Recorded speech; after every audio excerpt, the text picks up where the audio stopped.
इनामदार वाड्यातला मुक्काम आटपून आता तुकोबांची पालखी आकुर्डीकडे मार्गस्थ झाली आहे। इनामदार वाड्यामधून बाहेर पडल्यानंतर सर्वांनी एकच जयघोष केला, तुकाराम माऊलींचा। अत्यंत भक्तिमय असं वातावरण या ठिकाणी झालेलं आहे आणि या वातावरणाचा आढावा घेतला आमच्या प्रतिनिधी चैत्राली राजापूरकर यांनी।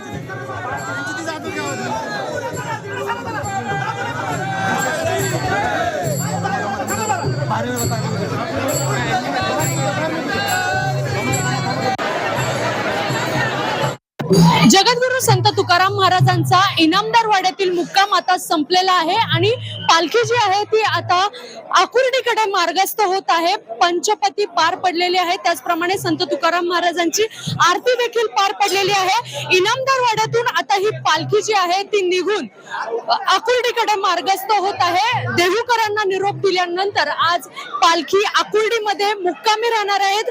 आकुर्डीमध्ये जगद्गुरू संत तुकाराम महाराजांचं आजोळ समजलं जातं आणि त्या ठिकाणी आज संपूर्ण रात्र जी आहे ती तुकाराम महाराजांचा मुक्काम असणार आहे।